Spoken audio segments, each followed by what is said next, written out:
Hello दोस्तों, good morning, आदाब, अस्सलाम वालेकुम, सत श्री अकाल। मैं Rizwan Ahmad Ansari, welcome to our channel smart array. आज मैं आप लोगों के लिए मैट्रिक्स का नेक्स्ट लेक्चर लेकर के आया हूँ। इसमें आप सीखेंगे, लास्ट लेक्चर में आपने सीखा था ऑपरेशन ऑफ मैट्रिक्स के बारे में, जिसमें हम लोगों ने एडिशन सब्ट्रैक्शन के बारे में सीखा हुआ था, और मल्टीप्लिकेशन में स्केलर नंबर से कैसे किसी मैट्रिक्स में मल्टीप्लाई करते हैं, ये चीज़ आप सीखे हुए थे।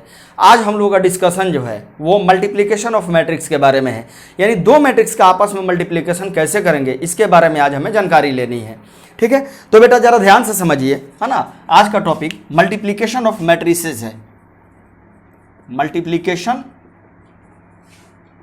Of matrices. ठीक है बेटा, इसमें यह समझना है कि अगर मेरे पास दो मैट्रिक्स है, एक मैट्रिक्स है जिसको अगर मैं सिंबॉलिक फॉर्म या कॉम्पैक्ट फॉर्म में लिखूं ऐसे, और एक दूसरी मैट्रिक्स है BIJ, और यहां मैं ऑर्डर नहीं लिख रहा हूं। क्यों नहीं लिख रहा? क्योंकि मैं आप लोगों को एडिशन और सब्ट्रैक्शन से रिलेटेड जब मैंने इसमें कंडीशन आपको बताया हुआ था, यहाँ मल्टीप्लिकेशन के लिए कंडीशन अलग है, यहाँ कुछ अलग हमें काम करना है। यानी सबसे पहली बात कि अगर हमें मैट्रिक्स को, दो मैट्रिक्स को आपस में मल्टीप्लाई करना है तो उनके लिए कंडीशन क्या होती है, ये सबसे पहले चेक करना ज्यादा जरूरी है। यानी हमारा काम जो होगा वो कब करते हैं ये जानना है, और कैसे करते हैं वो बाद में जानना है। ठीक है, यानी कंडीशन क्या है, कब करते हैं। तो देखिए, जब अगर हमें मैट्रिक्स ए को बी के साथ मल्टीप्लाई करना रहेगा तो ये ध्यान में रखिएगा कि ए में कितने नंबर ऑफ कॉलम्स हैं और बी में कितने नंबर ऑफ रोज हैं। अगर ए के कॉलम और बी के रो के बराबर हो जाए तो समझ जाइएगा कि ए और बी का मल्टीप्लिकेशन पॉसिबल है, अदरवाइज ये पॉसिबल नहीं है।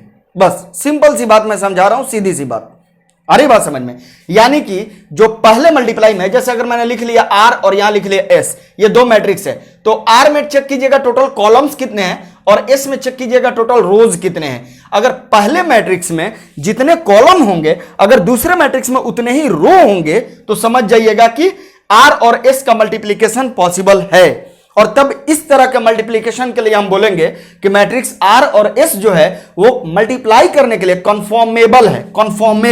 कन्फॉर्मेबल इसे कह देते हैं, कन्फॉर्मेबल, यानी मैट्रिक्स मल्टीप्लिकेशन के लिए ये लायक है, हम कर सकते हैं। तो आपको बात समझ में आ चुकी होगी। सिंपल सी बात मैंने बताया कि अगर जब भी अगर मैट्रिक्स बी ए है तो यहां देखिए फर्स्ट मैट्रिक्स कौन सा है, फर्स्ट मैट्रिक्स क्या है, बी है, सेकंड मैट्रिक्स क्या है, ए है। तो पहले में कॉलम और दूसरे का रो अगर बराबर रहेगा तभी इसका मल्टीप्लिकेशन पॉसिबल है, अदरवाइज इसका मल्टीप्लिकेशन कतई भी पॉसिबल नहीं होगा। अरे बात समझ में? ठीक है, तो ये तो था कंडीशन। ये सवाल ऐसे दे भी देता है, तो जरा ध्यान में रखिएगा। अगर हमारे पास मैट्रिक्स ए है तो ये क्या है, नंबर ऑफ रोज है, और ये क्या, नंबर ऑफ कॉलम्स है। तो हमें यहां बी को ए के साथ मल्टीप्लाई होने के लिए क्या करना पड़ेगा, यानी इसके जो कॉलम होगा उसका ये रो बन जाएगा, बाकी इसमें कितने भी रो कॉलम रहे इससे कोई मतलब नहीं है। तो हम कहेंगे कि हाँ, ए का मल्टीप्लिकेशन बी के साथ संभव है, पॉसिबल है। ठीक है, देखिए यहां ध्यान से एक बार और एक और चीज समझ लीजिए, आपको मैं यहां दिखा रहा हूं।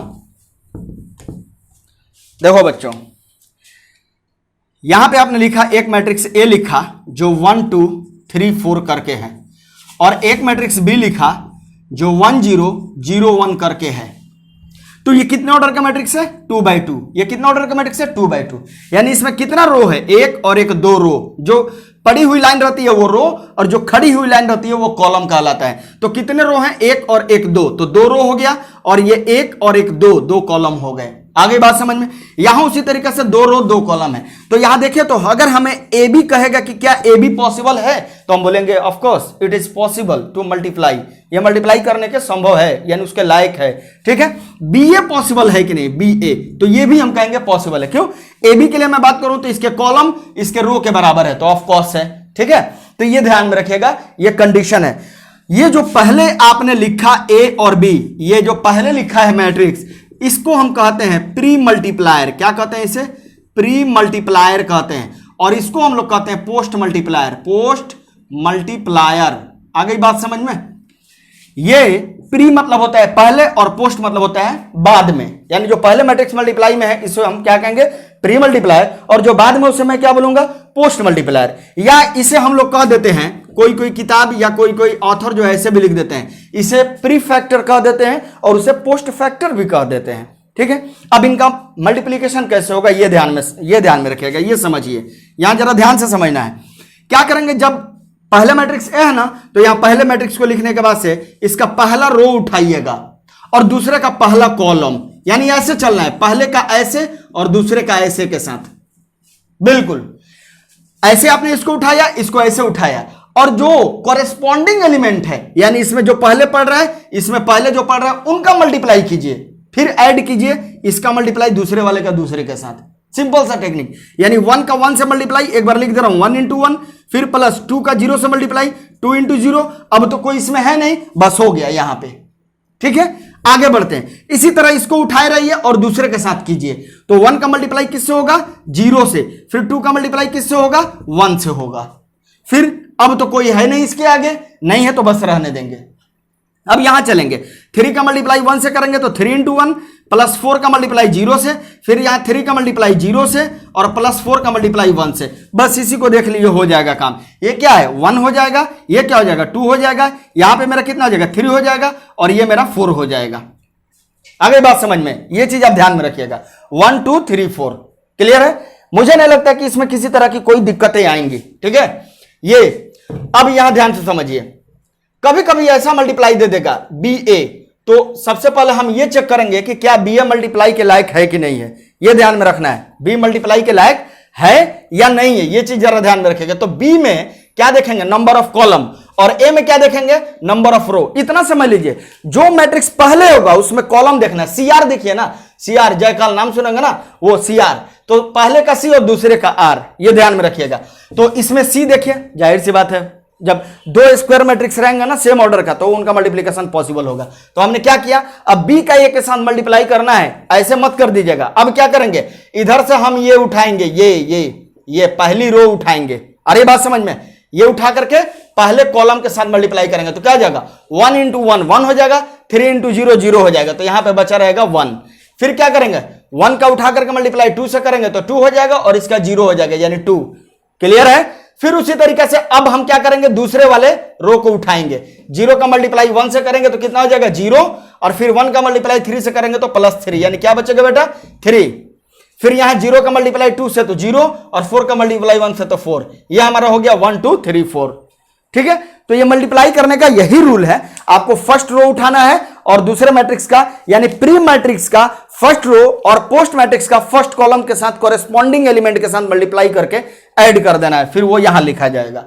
ऐसे ही हम लोग बढ़ते जाएंगे। तो हम एक प्रॉब्लम करते हैं, उससे कुछ इस पे बेस्ड हम लोग प्रॉब्लम कर लेते हैं। लेकिन उसके पहले एक बात मैं आपको बता दूं, ध्यान में रखिएगा कभी भी, कि कुछ बच्चे सोचते हैं ए बी बराबर बी ए होता है, लेकिन हर जगह नहीं होता है। जैसे वेक्टर आप पढ़ेंगे तो उसमें भी देखेंगे कि अगर कहीं वेक्टर ओ ए लिखा हुआ है, ठीक है, तो ये ए ओ के बराबर नहीं होगा कतई, मैग्नीट्यूड में बराबर होगा लेकिन डायरेक्शन में अपोजिट हो जाता है। आ रही बात समझ में, ये चीज ध्यान में रखिएगा। तो यहाँ पे ए बी बराबर बी ए भी हर जगह संभव, शायद कहीं किसी हालात में हो जाए तो अलग बात है, ये ध्यान में रखिएगा। यानी आपने देखा ए बी और यहां देखा बी ए, दोनों ही बराबर हो गए तो ये बराबर दिख रहे हैं, लेकिन हर जगह हो ये जरूरी नहीं है, ठीक है।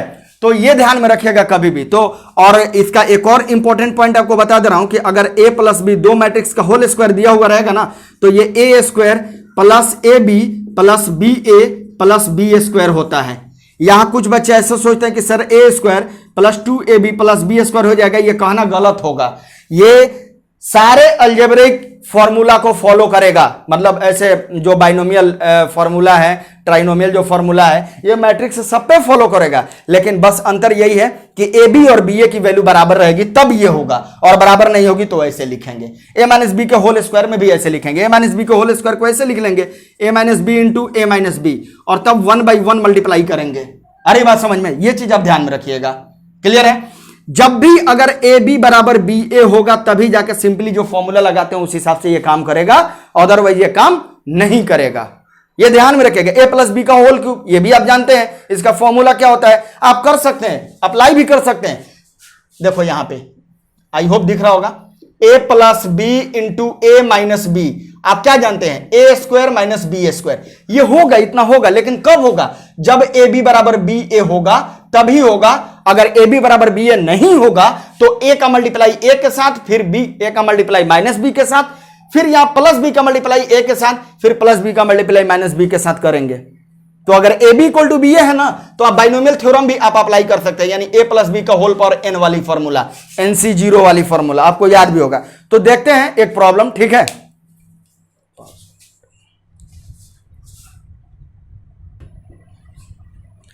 अब ये हमारा एक प्रॉब्लम देख रहे हैं आप, फाइंड एक्स सो दैट, ये दिया हुआ है हमारा 3 मैट्रिक्स का मल्टीप्लीकेशन दिया हुआ है, ठीक है। ये आप देख रहे हैं मैट्रिक्स के बारे में, ये रो मैट्रिक्स है, ये कॉलम मैट्रिक्स है और ये स्क्वायर मैट्रिक्स है। रो मैट्रिक्स क्यों बोलेंगे एक बार रिवाइज कर लीजिए, क्योंकि किसी भी मैट्रिक्स में अगर हमारा सिर्फ और सिर्फ एक ही रो रहे और कॉलम चाहे कितने भी रहे तो हमारा रो मैट्रिक्स कहलाएगा, और यहाँ केवल और केवल एक कॉलम है, बाकी कितने भी रो रहे तो हमारा वो कॉलम मैट्रिक्स कहलाएगा। क्लियर है बात। और यहाँ पे क्या नंबर ऑफ रोज और नंबर ऑफ कॉलम्स इक्वल है, तो हमें ये क्या कहेंगे, ये स्क्वायर मैट्रिक्स बोलेंगे। अब देखिए इनका मल्टीप्लाई करना है और यहाँ इक्वल टू जीरो दिया है, वो सिर्फ जीरो नहीं है, वो जीरो मैट्रिक्स के जैसा है, ये ध्यान में रखिएगा, ठीक है। अब देखते हैं कि इनका मल्टीप्लाई पॉसिबल है कि नहीं है। तो ये देखो तो कितने ऑर्डर का मैट्रिक्स है, तो 1/3 और ये 3/3 और ये 3/1। क्लियर है।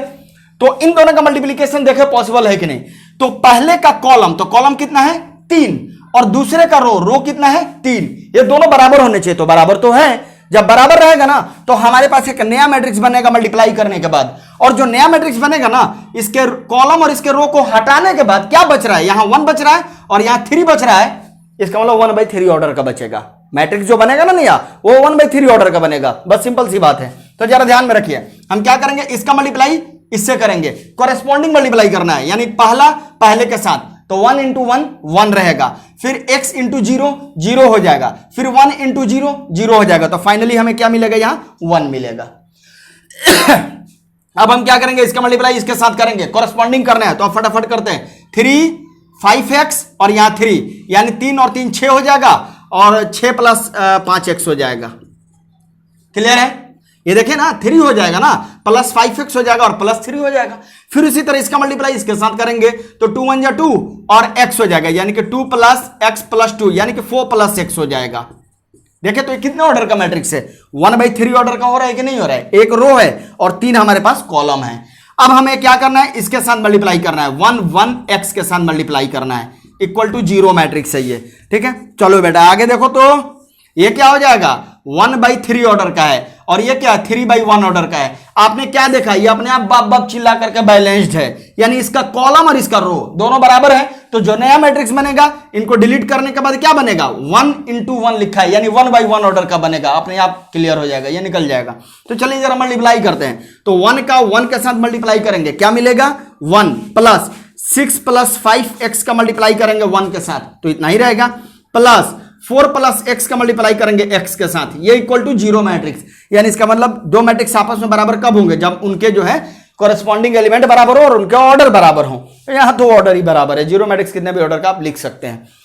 बस इसे सिंपली सॉल्व कर लीजिए, क्या हो जाएगा। यहां पे आपने क्या देखा, 1 + 6 + 5x + 4x + x² = 0, तो आपको क्या मिल जाएगा, थोड़ा सजा करके अरेंज करके लिखे तो x² और ये हो जाएगा +9x + 7 = 0। यहां सीधी धाराचार लगा करके बना लीजिए, x = क्या हो जाएगा, -b ± √b² - 4ac और अपॉन में हो जाएगा 2 × a। ये क्या हो जाएगा बेटा, -9 ± यह 7 × 4 = 28, 21 - 28 हो जाएगा और अपॉन 2 हो जाएगा। ये हो जाएगा 9 ± ये हो जाएगा हमारा 3 हो जाएगा और ये हो जाएगा 5 हो जाएगा और अपॉन 2, ठीक है ना जी।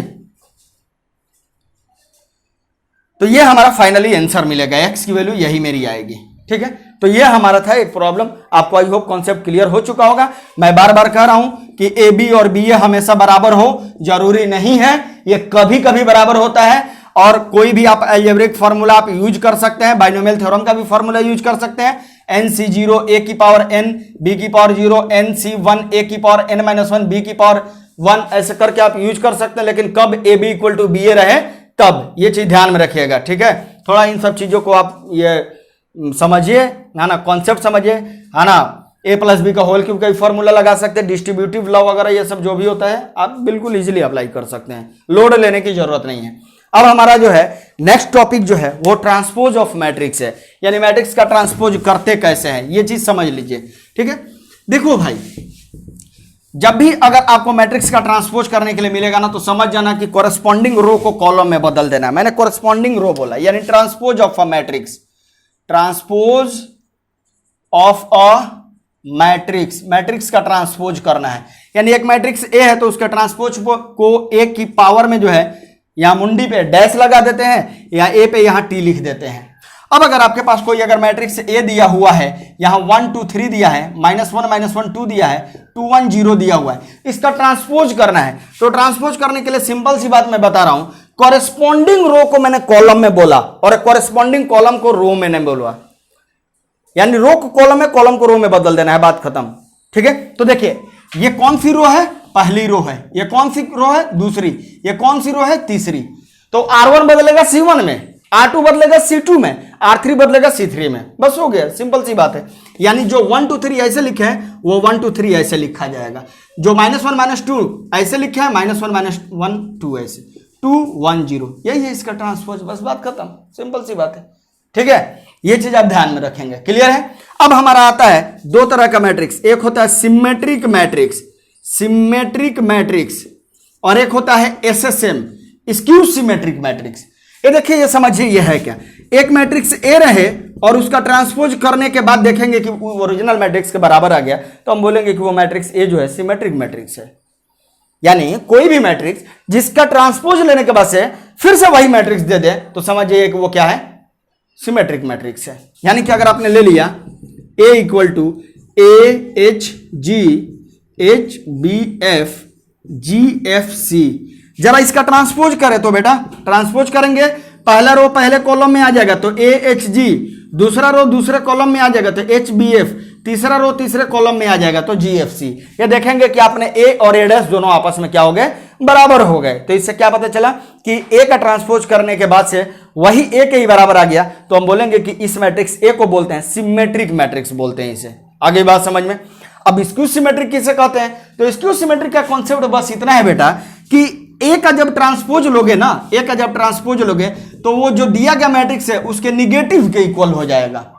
तो इसको पहचानने का आसान सा तरीका यह है ना कि जब भी स्क्यू सिमेट्रिक मैट्रिक्स होगा तो चाहे कितने भी ऑर्डर का रहे, उसका principal diagonal, main diagonal element जो होगा वो 0 होगा। और यहां अगर आप जैसे आईना, मिरर, यहां देखिए, यहां अगर आप मिरर रख करके देखेंगे ना तो मिरर से जितना दूर पर ऑब्जेक्ट होगा उतना ही दूर पे इमेज रहता है, लेकिन बस माइनस का डिफरेंस हो जाएगा। मतलब समझिए, यहां अगर H है तो यहां -H होगा, यहां G है तो ये -G होगा, अगर यहां F है तो ये -F होगा।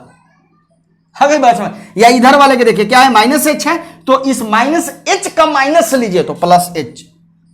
यानी ये आपको पहचानने का तरीका बता दे रहा हूं कि जब भी अगर आपको एक मैट्रिक्स दिया रहेगा उसका प्रिंसिपल डायगोनल एलिमेंट जो है आपको 0 मिलेगा, टोटली सब का सब 0 मिलेगा।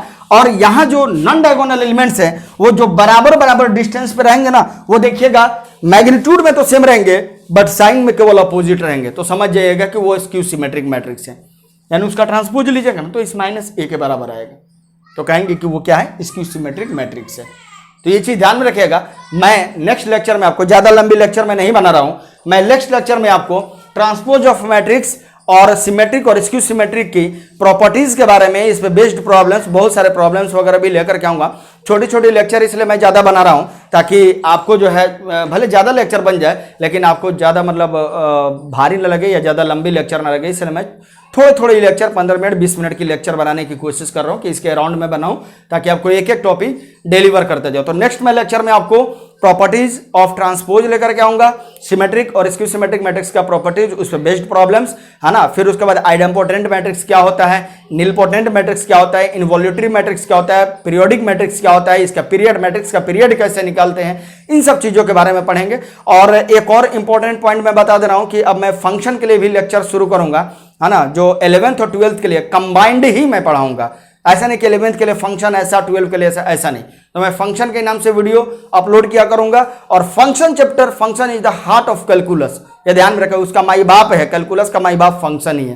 तो आप उस लेक्चर सीरीज को भी बहुत ज्यादा ध्यान से देखिए और अच्छे से पढ़िए और मैक्सिमम टू मैक्सिमम वीडियो अच्छी लगे तो उसे शेयर करें अपने दोस्तों में, चैनल को सब्सक्राइब करें, वीडियो लाइक करें अगर अच्छी लगती है तो। थैंक यू, जय हिंद।